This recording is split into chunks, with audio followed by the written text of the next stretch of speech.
Hello everyone, this is a review on the Thermaltake Commander MSI Snow Edition. This case I just received about 1 or 2 days ago. I think about 2, sorry. But so far I actually like it. Now, to give you an overall basics of this and a little in depth though, here's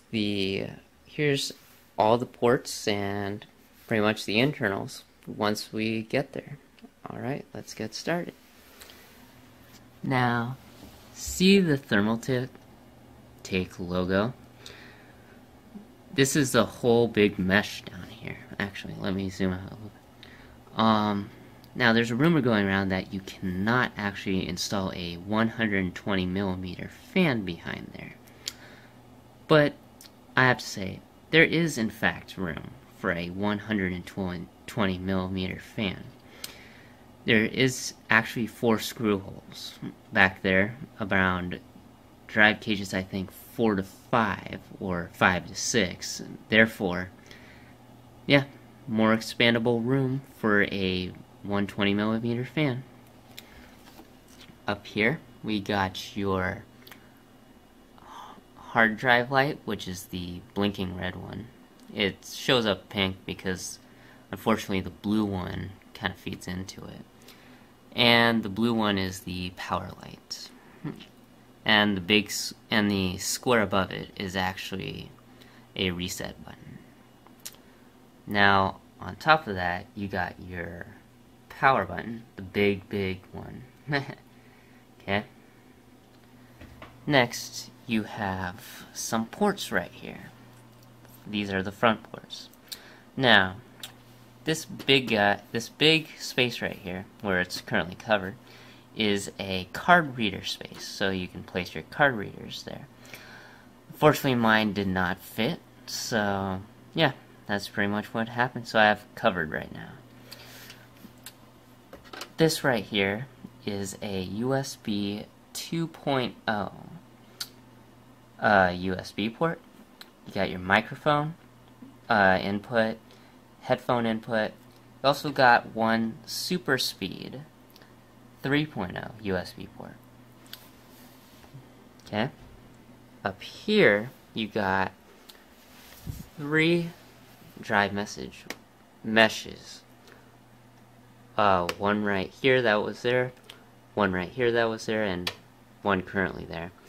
This one in the middle you may know is missing. Well, unfortunately, one of the plastic holding, one of the things that holds it is, they're all made out of plastic. So pretty much what happened is it broke off and I can't get it back on, so I thought, hell, might as well just keep it off. And yeah, a DVD drive for the 5.25 drive base.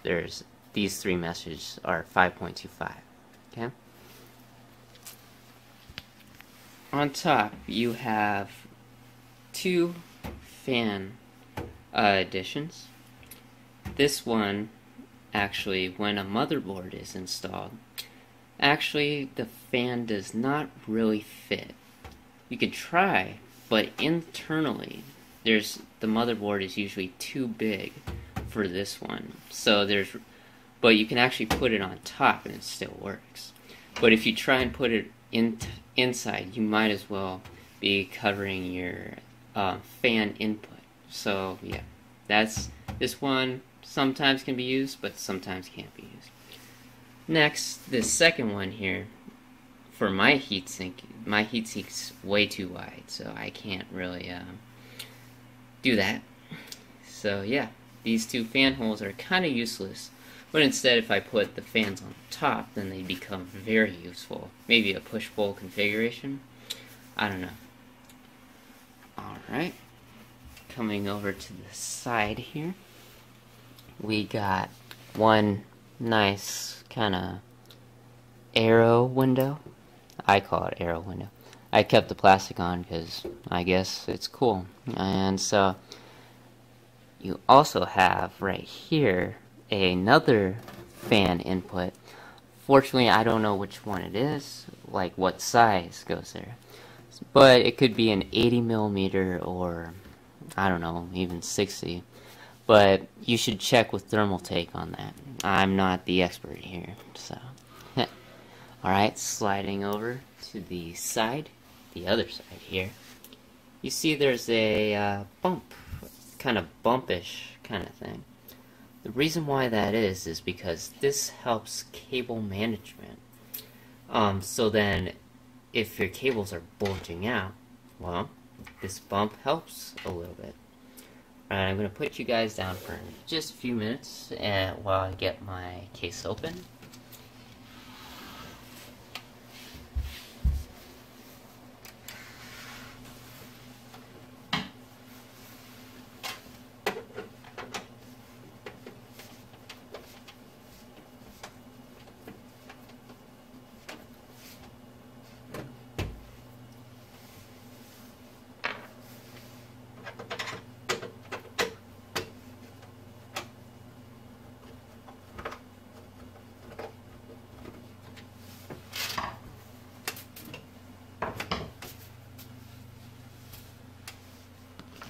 Alright, the actual door, the inside of the door actually, and the left door with the side panel on it uses these screws. I don't know if you can see that or if it's too blurry, but you have to use actually this kind of flathead to actually take them off. Alright, now let's go inside though. Alright, first thing you may notice while I've been, oh, what ugly cable management I have. Well, like I said, it does have some, like I said, there's some cable management. That's what the bulge on the back is, but fortunately, this, for a $39.99 case, it does have some great cable management, better than my other case, but other than that, there's just still, cable management is just not the best in the case, okay? Alright, right here, we got our 500 watt Earth Watts Antec power supply, came with my old case. Actually, on the bottom right here, you can get another fan, a down blowing fan if you want to. I don't know which one that is, maybe another 120 millimeter. I got 2 disk drives, one from my old system, 320 gigabyte Maxter, and one right here that's a Samsung from a Dell I had that's 4 years old. Unfortunately though, it actually died. The Dell died, and so hey, why not? The hard drive was actually really good, so I did. A GeForce GTX 550 Ti, 4 G-Skill RAM slots with RAM in, G-Skill, like I said, Asus heatsink. This is the Asus P5Q Pro Turbo motherboard that everything's sitting on.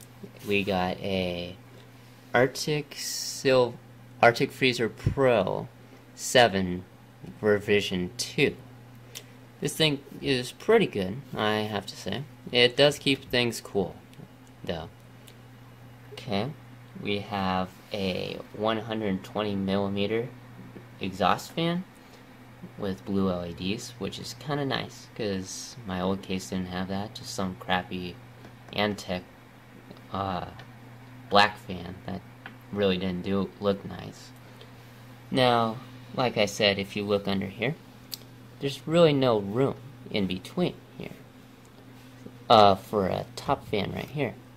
You put a 120 millimeter fan, you're facing the motherboard, stacking up really close to the top, and then this. So yeah, my hard disk strap, or my disk drive, the back of it, and if you see here, there's a cable management hole.